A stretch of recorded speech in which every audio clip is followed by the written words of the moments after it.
नमस्कार, जय हिंद, जय भारत। मैं अभिषेक और आप देख रहे हैं हमारा YouTube channel Rudra IAS academy. दोस्तों, एक बार फिर से आप सभी का हमारे इस यूट्यूब चैनल पर हार्दिक स्वागत है। दोस्तों, आज के इस वीडियो में, आज के इस सेगमेंट में हम लोग बात करेंगे आर्कियोलॉजी के प्रीवियस ईयर क्वेश्चन सीरीज के पार्ट 2 की। जी दोस्तों, हम लोगों ने प्रीवियस लेक्चर सीरीज में दोस्तों हम लोगों ने आर्कियोलॉजी के पार्ट 1 सीरीज में दोस्तों जो भी important previous year question series हैं उनकी हम लोगों ने शुरुआत की थी। और दोस्तों उसी क्रम में आज के इस वीडियो में हम लोग आगे के प्रश्नों की चर्चा करेंगे। दोस्तों, आज की वीडियो को शुरू करने से पहले यदि आप हमारे चैनल पर नए हों और अभी तक आपने हमारे चैनल को सब्सक्राइब नहीं किया है दोस्तों, तो चैनल को सब्सक्राइब करने के साथ ही बेल आइकन को प्रेस कर लीजिए, जिससे कि आपके पास वीडियो की लेटेस्ट नोटिफिकेशन सबसे पहले पहुंचे। दोस्तों, बिना कुछ समय गवाए आइए आपके सामने जो स्क्रीन पर प्रश्न दिख रहे हैं उनको एक एक करके जानने का प्रयास करते हैं। दोस्तों, सबसे पहला प्रश्न आपके सामने स्क्रीन पर दिख रहा है कि जूते हुए खेत के अवशेष यहाँ से प्राप्त हुए हैं। तो दोस्तों, जूते हुए खेत के अवशेष के जो प्रमाण हमको मिलते हैं वह मिलते हैं दोस्तों सिंधु घाटी सभ्यता के कालीबंगा पुरास्थल से। कहाँ से मिलते हैं दोस्तों? सिंधु घाटी सभ्यता के कालीबंगा पुरास्थल से मिलते हैं दोस्तों। और कालीबंगा जो पुरास्थल है यह फेमस किस लिए है? क्योंकि यहाँ पे हमें अग्नि वेदिकाओं के प्रमाण, साथ में दोस्तों हमको जूते हुए खेत के प्रमाण भी दिखाई देते हैं। ध्यान रखिएगा, इंपॉर्टेंट है, कई बार एग्जाम में यह भी प्रश्न पूछता है कि जो कालीबंगा शब्द है इसका अर्थ क्या है। दोस्तों, कालीबंगा का मतलब होता है ब्लैक बैंगल्स। ब्लैक बैंगल्स मतलब काली चूड़ियां। ध्यान रखिएगा, इंपॉर्टेंट है। अगला प्रश्न दोस्तों कि मानव क्रियाकलापों से जुड़ी मिट्टी को क्या कहते हैं? मानव क्रियाकलाप मतलब ऐसी मिट्टी जिस पे मानव का निवास रहा हो, उस मिट्टी का प्रयोग मानव ने अपने अधिवास के रूप में, अपने निवास के रूप में किया हो। दोस्तों, ऐसी मिट्टी जिस पे मानव का क्रियाकलाप के अवशेष मिलते हैं, जिस पे मानव रहा हो, उस मिट्टी को हम लोग दोस्तों एंथ्रोसोल के नाम से जानते हैं। किस नाम से जानते हैं? एंथ्रोसोल। इंपॉर्टेंट है, ध्यान में रखेंगे। एंथ्रोसोल क्या है ये भी पूछ सकता है आपके एग्जाम के लिए। प्रश्न देखिए किसी भी प्रकार से पूछे जा सकते हैं, तो कॉन्सेप्ट क्लियर रखिए, कंफ्यूजन में मत रहिए, टू द फोकस पढ़िए, जिससे कि आपका कोई भी पॉइंट छूटने न पाए। यदि एंथ्रोसोल पूछता है तो ध्यान रखिएगा ऐसी मिट्टी जो कि मानव क्रियाकलाप से जुड़ी हो, या फिर कैसे भी क्वेश्चन पूछे आपको आना चाहिए। अगला क्वेश्चन है कि नूतन काल की विशेषताएं निम्नलिखित में से क्या हैं? पहले तो मैं आप लोग सभी लोगों को ये बता दूं, ये जो क्वेश्चन आप स्क्रीन पे देख रहे हैं ये आर्कियोलॉजी के प्रीवियस ईयर क्वेश्चन पेपर के ही क्वेश्चंस हैं दोस्तों यहाँ पे, जिसे मैंने एक नोट्स के माध्यम से आपके सामने ले आए हैं। तो ये क्वेश्चन कहीं अलग से नहीं है, ये previous year question paper series के दोस्तों क्या है वो क्वेश्चंस आपके सामने हैं। तो दोस्तों ये जो नूतन काल की विशेषताएं हैं दोस्तों, नूतन काल की विशेषता है कि इसमें जो मॉडर्न जितने भी एनिमल हमारे आपके सामने दिखाई देते हैं, जो आधुनिक समय में हम आपके सामने जो जानवर हमारे पृथ्वी पर हमारे साथ निवास करते हैं, उनका जो विकास या फिर उनका जो उद्भव हुआ इसी नूतन काल में हमको देखने को मिलता है, होलोसिन पीरियड में। उसके अलावा बात करें होमोसेपियंस, मानव की विकसित जाति का नाम क्या है? होमोसेपियंस। और जो सबसे वर्तमान में सबसे लेटेस्ट में है ये है होमोसेपियंस सेपियंस। ध्यान दीजिएगा, हम लोग जो वर्तमान में हैं ये हम लोगों की जाति है, जो स्पीसीज है वो है होमोसेपियंस सेपियंस, 2 बार सेपियंस है। लेकिन नूतन काल में जो आधुनिक मानव था वह था होमोसेपियंस का आगमन। सबसे बड़ी विशेषता है, आपके एग्जाम में पूछा सकता है कि होमोसेपियंस का आगमन निम्नलिखित में से किस काल में हुआ? प्रातिनूतन काल में हुआ, नूतन काल में हुआ, मध्य प्रतिनूतन काल में, किस में हुआ? तो ध्यान रखिएगा, यह नूतन काल में जो मानव है होमोसेपियंस उसका उद्भव एवं आगमन हमको दिखाई देता है। साथ में सबसे बड़ी विशेषता कि पहले ऐसी जलवायु नहीं थी जैसे वर्तमान में है। आप लोग देखते होंगे गर्मी पड़ता है, फिर बरसात आती है, फिर ठंडा पड़ता है। तो 3 चक्र में ये जो वर्तमान में भारतीय कंडीशन में ये है, बाकी अन्य देशों में उनकी ऋतु चक्र अलग है। तो ये जो नूतन काल है, नूतन काल में जो वार्षिक ऋतु है इसका हमको चक्र प्रारंभ दिखता है। मतलब नूतन काल की सबसे बड़ी विशेषता ये है कि पहले उनके ऋतु चक्र नहीं थे, वार्षिक ऋतु चक्र मौसम के जो बोलते हैं वो नहीं थे, लेकिन नूतन काल में आकर आपको वार्षिक ऋतु चक्र के प्रारंभ की जानकारी आपको मिलती है। जो 3 आपको हमने बताए, आधुनिक पशु का उद्भव एवं विकास, होमोसेपियंस का आगमन और वार्षिक ऋतु चक्र का प्रारंभ, यह तीनों विशेषताएं आपकी किसकी हैं? यह है आपके नूतन काल। इसके अलावा कि भारतीय पुरातत्व में त्रिकाल व्यवस्था के प्रतिपादक कौन जाने जाते हैं? जो 3 डायमेंशनल अप्रोच है भारतीय पुरातत्व में, आर्कियोलॉजी में, ये किसके द्वारा प्रतिपादित किया गया है, ये किसके द्वारा लाया गया है? तो पी.ई. स्यूम और क्रिश्चियन थॉमसन, जिन दोस्तों क्रिश्चियन थॉमसन और पी सूम के द्वारा भारतीय पुरातत्व में जो त्रिकाल व्यवस्था 3 डायमेंशनल अप्रोच है, ये क्या किया गया? लाया गया। तो ध्यान रखिएगा, त्रिकाल व्यवस्था किससे संबंधित है? पी.यू. सूम और क्रिश्चियन थॉमसन के द्वारा। अगला क्वेश्चन है कि भाई मुत्तचला जो चिंतामणि गवि नामक उच्च पुरापाषाण कालीन गुफा है, यह कहाँ पर स्थित है? देखिए, इससे 2 प्रकार के प्रश्न बनेंगे। पहला प्रश्न तो आपके सामने ही है कि यह जो गुफा है ये कहाँ पे स्थित है। तो भैया ये गुफा स्थित है आपके आंध्र प्रदेश राज्य में। कहाँ पर स्थित है? आंध्र प्रदेश राज्य में। वहीं पर दूसरा क्वेश्चन ये भी पूछ सकता है कि आंध्र प्रदेश राज्य में स्थित मुत्तचला चिंतामणि गवि जो गुफा है यह किस काल की है? तो काल भी ध्यान रखिएगा, यह अपर पैलेयोलिथिक पीरियड की है, उच्च पुरापाषाण काल की है। ध्यान रखिएगा, इंपॉर्टेंट है मेरे भाई। ठीक है, अगले क्वेश्चन की तरफ चलते हैं। जैसा कि आप स्क्रीन पे देख पा रहे होंगे कि सवालदा संस्कृति, कौन सी संस्कृति? सवालदा संस्कृति किस राज्य में है? मतलब सवालदा संस्कृति का विकास, सवालदा कल्चर का विकास किस राज्य में विकसित हुआ? तो दोस्तों यह कहाँ पर विकसित हुआ? महाराष्ट्र राज्य में। विभिन्न प्रकार की संस्कृतियों का भारत के विभिन्न क्षेत्र क्या रहे हैं? साक्षकार रहे हैं। मतलब भारत के विभिन्न क्षेत्रों में विभिन्न प्रकार की संस्कृतियों ने जन्म लिया एवं उनका विकास हुआ। आप लोगों ने कई प्रकार की संस्कृतियों के नाम सुने होंगे। सोहन संस्कृति, नरहन संस्कृति, सालदा संस्कृति, काथा संस्कृति, जोरवे संस्कृति, मालवा संस्कृति, कई प्रकार की संस्कृतियों ने भारत की इस भूमि पर विकास किया है, उद्भव किया है अपना। तो उन्हीं में से एक सालदा संस्कृति दोस्तों, जिसका विकास कहाँ पे हुआ है? महाराष्ट्र राज्य में। जब हम संस्कृतियों के बारे में पढ़ाएंगे अलग से क्लास में, तब हम उनमें एक एक करके उनकी चर्चा करेंगे। खैर, अगला पॉइंट है कि जो पेरिगॉर्डिना संस्कृति है यह किस तकनीकी पर आधारित है, किस सांस्कृतिक स्तर से संबंध है इसका? तो जो पेरिगॉर्डियन कल्चर है इसका किस कल्चर से संबंध है? यह है अपर पैलेयोलिथिक पीरियड का। तो एग्जाम में देखिए अगला प्रश्न आ गया कि पेरिगॉर्डिना जो कल्चर है यह किससे संबंधित है? अपर पैलेयोलिथिक का। अब जरा आप लोग हमें कमेंट बॉक्स के माध्यम से बताइए तो जरा सा कि देखें हम कि जो सवालदा संस्कृति अभी हमने आपको बताई कि महाराष्ट्र की संस्कृति है, ये किस काल की है? कौन सी संस्कृति? सवालदा संस्कृति किस काल की है, ये आपको हमें कमेंट बॉक्स के माध्यम से बताना है। कुछ एक लोग हैं जो कि क्वेश्चन का आंसर आप कमेंट बॉक्स में देते हैं। मेरे भाई, ये क्वेश्चन सीरीज में यदि आपसे कुछ बताया जा रहा है, आपसे पूछा जाए तो उसको ढूंढिए। उसको ढूंढेंगे नहीं, खोजेंगे नहीं तो को अलग से भी जो क्वेश्चन होंगे वो आपके दिमाग में आएंगे नहीं। तो क्वेश्चन को सॉल्व करने की कोशिश करिए। देख के ऐसा नहीं है कि मैं सत्यनारायण भगवान की कथा सुना रहा हूँ, आप लोग सुन रहे हैं, ऐसा मत करिए भाई।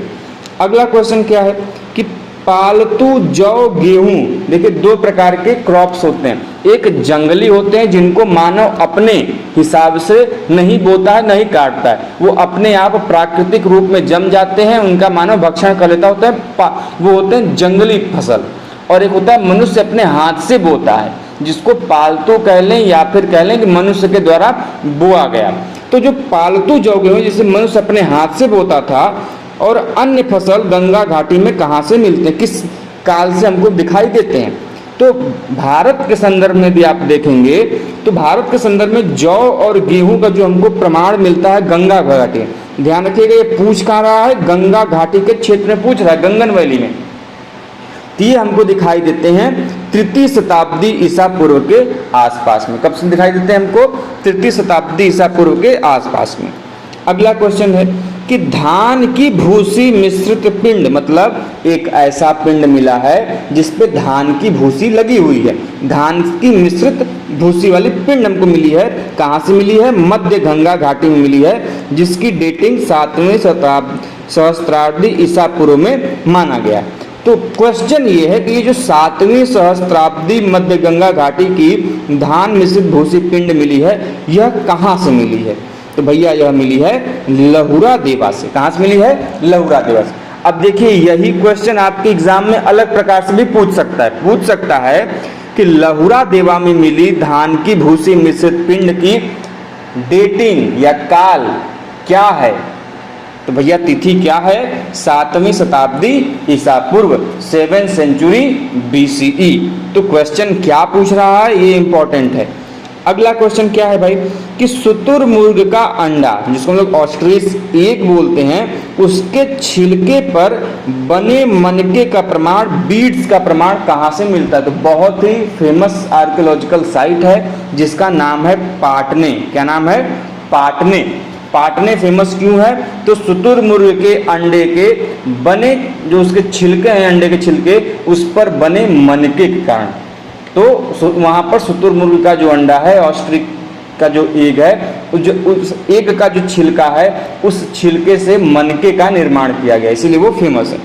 अगला क्वेश्चन है भाई कि सांभर के खुर का निशान, सांभर एक प्रकार का पशु है जो मध्य पाषाणिक आवास स्थल से होकर सांभर के चलने का संकेत प्राप्त होता है, वह कहाँ से होता है? तो बाघोर साइड, बागोर नहीं बाघोर, घ है बीच में, बागोर अलग है, बाघोर अलग है। दोनों आप लोगों को प्रीवियस लेक्चर सीरीज में मैंने बताया था। तो अब आप हमें कमेंट बॉक्स के माध्यम से बताइए, जिससे मैं ये जान सकूं कि आपको कितना याद है। आप ये हमें बताइए कि बाघोर साइट कहाँ पर स्थित है, जिसमें घ है, और आपको दूसरा बताना है कि बागोर साइट कहाँ है, दोनों कहाँ कहाँ पे है, ये आप हमें कमेंट बॉक्स के माध्यम से बताइए। तो जो सांभर के खुर के निशान हमें प्राप्त हुए हैं, ये बागोर सेकेंड लेवल से हमको प्राप्त हुए हैं। अगला क्वेश्चन आपके सामने भाई, अगला क्वेश्चन क्या कहता है कि भारत में निम्न पूरा पाषाणिक एस्यूलियन की तिथि क्या है? एस्यूलियन टूल्स का एक टाइपोलॉजी है, टूल्स का एक प्रकार है। तो जो एस्यूलियन टूल है वो भी in context to lower palaeolithic, तो in context to lower palaeolithic Acheulian की जो डेटिंग की गई है वह कितनी की गई है? 3 लाख ईसा पूर्व। कितनी की गई है? 3 लाख ईसा पूर्व। ठीक है, ध्यान में रखिएगा, 3 लाख बिफोर प्रेजेंट। बीपी को क्या बोलते हैं भाई? BP is known as before present, आज से पहले। ठीक है, ध्यान रखिएगा। अगला क्वेश्चन है कि सांची स्तूप या फिर स्तूप संख्या 1 के आंतरिक ईंटों का निर्माण किसके शासनकाल में, किसके राज्यकाल में हुआ था? यदि आप सांची विजिट किए होंगे जो मध्य प्रदेश में है, तो आपने उसमें देखा होगा कि सांची में कई स्तूपों के हमको प्रमाण मिलते हैं। तो उसमें जो स्तूप संख्या 1 है, यदि आप उसके आंतरिक संरचना का वर्णन करेंगे, उल्लेख करेंगे, उसकी संरचना को देखेंगे, तो आपको पता चलेगा कि जो उसकी आंतरिक ईंटों का निर्माण किया गया था सांची के, वह किया गया था राजा अशोक के शासनकाल में। किसके शासनकाल में? राजा अशोक। अशोक कौन थे, किस साम्राज्य के थे भैया?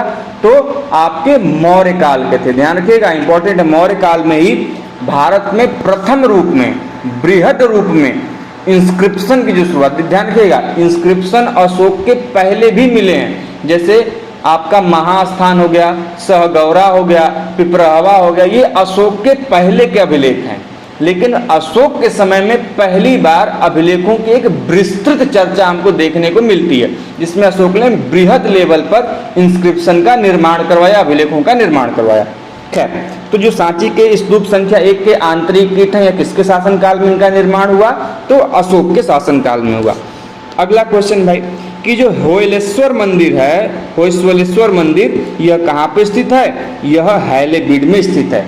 अब आप में कमेंट बॉक्स में बताइए, बहुत ही फेमस स्थान है हैलेबीड। मंदिर स्थापत्य के दृष्टिकोण से, टेम्पल आर्किटेक्चर के पॉइंट ऑफ व्यू से, ये जो हैलेबीड है यह यूनिक आर्किटेक्चरल स्टाइल के लिए फेमस है। अब आप हमें कमेंट बॉक्स के माध्यम से बताइए कि जो हैलेबीड है, इस वर्तमान में यह किस स्थान पर स्थित है, किस राज्य में स्थित है, ये आप हमें कमेंट बॉक्स के माध्यम से बताएंगे।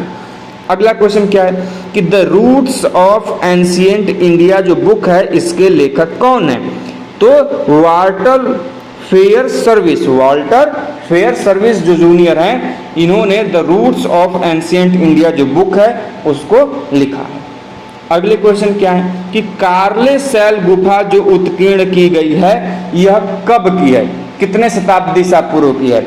तो आपने कार्ले का नाम सुना होगा, भाजा का नाम सुना होगा, एलोरा का नाम सुना होगा, एलिफेंटा का नाम सुना होगा। ये विभिन्न प्रकार की गुफाएं हैं जिनमें मानव गतिविधियों के साथ साथ हमको पेंटिंग्स वगैरह के भी प्रमाण हमको देखने को मिलते हैं। तो ये जो कार्ले सैल गुफा है, रॉक आर्ट है, कार्ले सेल गुफा, इसमें हमको क्या मिलता है, कब की जानकारी मिलती है, तो प्रथम शताब्दी ईसा पूर्व की, फर्स्ट सेंचुरी बीसी का यह आपका कार्ले गुफा स्थित है। अगला क्वेश्चन क्या है भाई कि निम्नलिखित में से किस राजवंश के सिक्के पर देवी उमा का नाम अंकित है। आप लोगों को जब न्यूमिस्मेटिक्स पढ़ाया जाएगा तो बताया जाएगा कि अलग अलग शासकों ने अलग अलग देवी देवताओं का अंकन अपने सिक्कों के ऊपर किया है। किसी ने आर्दक्षों का किया है, किसी ने अपने यूनानी देवताओं का किया है, तो किसी ने देवी देवताओं शिव का किया है, किसी ने उमा का किया है, किसी ने कार्तिकेय का किया है। तो किसने क्या किया है, उसमें कौन से अभिलेख मिलते हैं, कितने प्रकार के सिक्के हैं, हम लोग उसको अलग से वीडियो में पढ़ेंगे। पर यहाँ क्वेश्चन ये है कि देवी उमा किसको बोलते हैं, शिव भगवान की पत्नी को उमा बोला जाता है, उनका नाम उमा है, जिनको पार्वती हम लोग बोलते हैं, पार्वती जी का नाम ही उमा है, पर्यायवाची है उनका। तो उमा का अंकन किस शासकों के पर मिलता है तो वह मिलता है कुषाण शासकों के ऊपर। ठीक है, अगला क्वेश्चन क्या है भाई कि धार्मिक समुदायों के अनुयायियों के बीच परस्पर सम्मान पैदा करना तथा धम्म का एक महत्वपूर्ण पहलू था, यह जो हमको किस अभिलेख में जानकारी मिलती है। तो यदि आप अशोक के शिलालेखों की चर्चा आप लोगों ने की होगी, पढ़ी होगी आप लोगों ने, तो आपको पता चलेगा कि अशोक का जो 12वां शिलालेख है, अशोक का जो 12वां शिलालेख है, उसमें हमको धार्मिक सद्भावना का प्रमाण मिलता है। किस रूप में कि उसमें यह कहा गया है कि जो भी धार्मिक समुदायों के अनुयायी हैं, चाहे वो बौद्ध धर्म के हों या फिर अलग हों, उनके बीच परस्पर सम्मान होना चाहिए, सम्मान पैदा किया जाना चाहिए। तो इस धार्मिक सद्भावना का जो हमको उल्लेख मिलता है वह कहाँ मिलता है, अशोक के 12वें शिलालेख में। यही क्वेश्चन आपसे सिंपल पूछ देगा कि अशोक के किस शिलालेख में धार्मिक सद्भावना की बात कही गई है। यह किया गया है आपके शिलालेख संख्या 12 में। अगले क्वेश्चन की तरफ चलते हैं। अगला क्वेश्चन आपके सामने है कि पकी हुई मिट्टी के बने हुए नाव की आकृति निम्नलिखित में से कहाँ से मिली है। ध्यान रखिएगा, पूछ रहा है पकी मिट्टी के बने हुए नाव की आकृति, कच्ची मिट्टी के नहीं, पकी मिट्टी के बने हुए नाव की आकृति जो मिली है हमें कहाँ से मिली है, लोथल से मिली है। लोथल एक चीज और के लिए फेमस है क्योंकि यहाँ से हमें क्या मिला है, बंदरगाह का प्रमाण मिला है। किसका मिला भाई, बंदरगाह का। ठीक है, जिसे हम लोग डॉकयार्ड भी बोलते हैं, कुछ लोग इसे गोदीबाड़ा भी बोलते हैं, तो कंफ्यूज नहीं होंगे। दूसरा कि भैया लोथल का एक्सकेवेटर कौन है, किसने इसे उत्खनित किया था, तो यह किया था S.R. राव सर के द्वारा। किसने किया है, S.R. राव ने किया है। पहली चीज हो गई। इसके अलावा एक और पूछता है क्वेश्चन कि भाई हमको ये बता दीजिए कि फारस की खाड़ी की मुद्राओं के जो प्रमाण मिलते हैं, सीलिंग्स की जो मोहरें मिलती हैं हमको, वह कहाँ से मिलती है, तो ये भी लोथल से हमको इसकी जानकारी प्राप्त होती है। खैर ये सभी पॉइंट आपको ध्यान में रखने हैं। अगला क्वेश्चन क्या है कि किस पुरास्थल से चांदी के बने बर्तन पर कपड़े की छाप मिलती है। मतलब हमको एक चांदी का बना बर्तन मिला है और उस बर्तन पर हमको किसी कपड़े का छाप मिला है, तो वह पुरास्थल है आपका मोहनजोदाड़ो। क्या है, मोहनजोदाड़ो। अरे वही भैया जिसका ऋतिक रोशन ने मूवी बनाया था, मोहनजोदाड़ो, वही वाला पुरास्थल। जी हाँ, मोहनजोदाड़ो जो है ये एक्सकेवेट किया गया था 1922 में। किसके द्वारा किया गया था, R.D. बनर्जी ने इसका क्या किया था, एक्सकेवेशन किया था, जिसको हम लोग राखाल दास बनर्जी के नाम से भी जानते हैं। किसके निर्देशन में किया था, जॉन मार्शल के निर्देशन में किया था। मोहनजोदड़ो शब्द का अर्थ क्या है, ये भी क्वेश्चन पूछा जाता है। तो मृतकों का टीला, माउंट्स ऑफ डेड के नाम से जानते हैं। बृहद स्नानागार कहाँ से मिला, यहाँ से मिला। नर्तकी की मूर्ति कहाँ से मिली, मोहनजोदड़ो से मिली। पुरोहित की मूर्ति कहाँ से मिली, मोहनजोदड़ो से मिली। पशुपति की मोहर कहाँ से मिली, मोहनजोदड़ो से मिली। तो ये जो चीजें हैं, फाइंडिंग्स है, इसको आपको अलग से पढ़ना पड़ेगा कि किस आर्कियोलॉजिकल साइट से कौन कौन सी फाइंडिंग्स हुई हैं। इसकी एक लिस्ट हम किसी एक वीडियो के माध्यम से कि इंडस वैली सिविलाइजेशन के जो भी इंपॉर्टेंट आर्कियोलॉजिकल साइट है उनको एक्सकेवेट कब किया गया, किसने किया, वहां से कौन सी मेजर फाइंडिंग्स हुई हैं, उनको हम लोग डिस्कस कर लेंगे। खैर आगे बढ़ते हैं अगले क्वेश्चन की तरफ कि प्रारंभिक हड़प्पा चरण में कहां से गर्त आवास पिट ड्वेलिंग्स के हमको प्रमाण मिले हैं। तो जो वीराना आर्कियोलॉजिकल साइट है, कौन सा, वीराना आर्कियोलॉजिकल साइट दोस्तों, जो कि प्री हड़प्पन आपका साइट है दोस्तों, वहां से हमको पिट ड्वेलिंग के गर्त आवास के प्रमाण मिले हुए हैं। अगला क्वेश्चन क्या है कि एक श्रृंगी पशु वाले 2 चांदी के मुहर हमें कहाँ से प्राप्त हुए हैं। देखिए चांदी का भी बर्तन पे जो कपड़ा लपेटा गया था वो भी हमको मोहनजोदड़ो से मिला है, और यहाँ पे जो 2 चांदी की मुहरें मिली हैं ये भी हमको कहाँ से मिली हैं, मोहनजोदड़ो से। तो कंफ्यूज नहीं होंगे भाई। अगला क्वेश्चन क्या है कि यूरोप के 2 मध्य पाषाणिक पुरास्थलों की आपको पहचान करनी है। तो जो ऑप्शन है इसमें उसके हिसाब से मैगलेमोसियन और स्टारकार, यह जो है 2 आपके मेसोलिथिक आर्कियोलॉजिकल साइट हैं, कहाँ के, यूरोप के। अगला क्वेश्चन, गैरिक मृदभांड जिसे हम लोग ओसीपी बोलते हैं अर्थात ऑकर कलर पॉटरी जो है, इस संस्कृति का संबंध किस पुरास्थल से, मतलब किस पुरास्थल से हमको ये जो गैरिक मृदभांड है ओसीपी जो हम वेयर है इसके प्रमाण हमको दिखाई देते हैं। तो ये मिलते हैं हमको जोधपुरा से और ये मिलते हैं हमको साइपाई से। जोधपुरा और साइपाई से हमको ओसीपी वेयर के, ओसीपी जो मृदभांड है गैरिक मृदभांड है, इसके प्रमाण देखने को मिलते हैं। अब देखिए ये जो जोधपुरा या फिर साइपाई है यह किस काल से संबंधित है। तो आप लोगों ने ताम्रनिधि काल पढ़ा होगा, कॉपर होर्ड पीरियड, ताम्रनिधि कॉपर होर्ड, तो यह काल को दर्शाते हैं। कॉपर होर्ड के ये क्या है, आर्कियोलॉजिकल साइट हैं।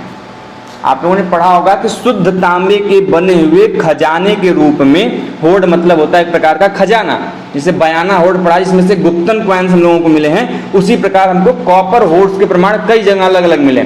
साइपाई हो गया आपका, जोधपुरा हो गया, उसके अलावा बिसौली हो गया, तो कई सारे ऐसे पुरास्थल हैं जहां से हमको कॉपर होर्ड के प्रमाण मिले हुए हैं।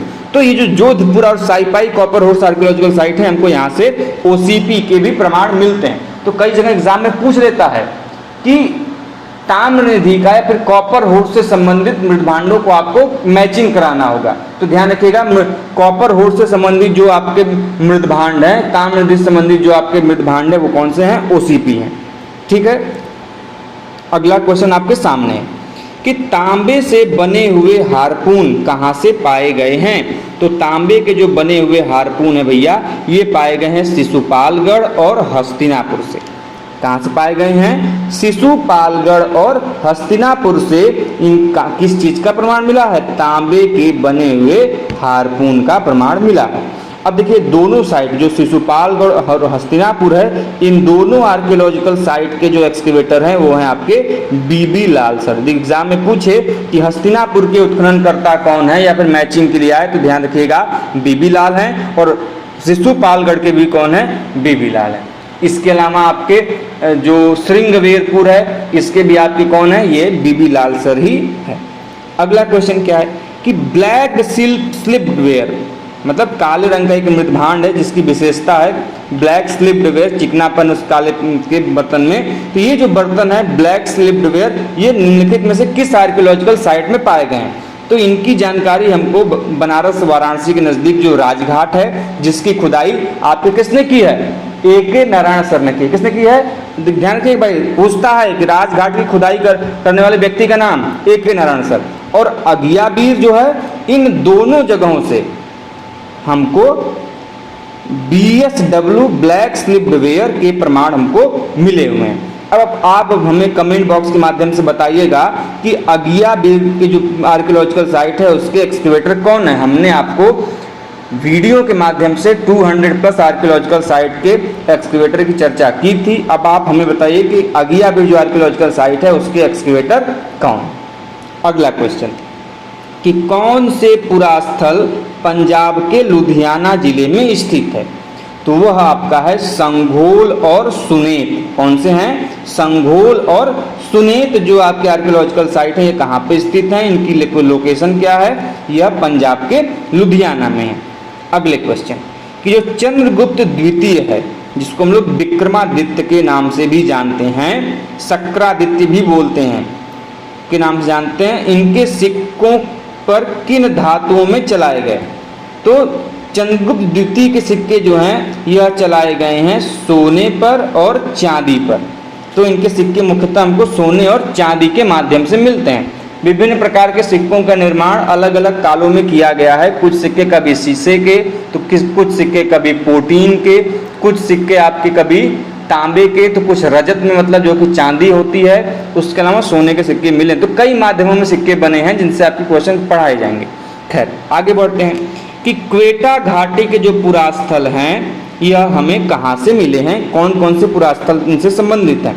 तो क्वेटा घाटी में क्वेटा वैली में जो पुरास्थल हमको मिलते हैं जो फेमस हैं वो हैं किले गुल मोहम्मद और दम्ब सादात। दम्ब सादात और किले गुल मोहम्मद कहाँ से है, तो ये आपके हैं कि क्वेटा वैली से। अगला क्वेश्चन क्या है कि किन पुरास्थलों का उत्खनन मार्टिमर व्हीलर ने कराया। तो मार्टिमर व्हीलर से संबंधित हमने आपको बताया था जब आपको आर्कियोलॉजिकल साइट के बारे में बता रहे थे। तो ब्रह्मगिरी का 1947 में इन्होंने ब्रह्मगिरी का उत्खनन कराया है। किसका कराया है, ब्रह्मगिरी का। उसके अलावा अरिका मेडू का भी उत्खनन मार्टिमर व्हीलर के द्वारा कराया गया। ध्यान रखिएगा, इंपॉर्टेंट है। अगला क्या है भाई कि किन पुरास्थलों से मध्य पाषाणिक अवशेष मिले हुए हैं।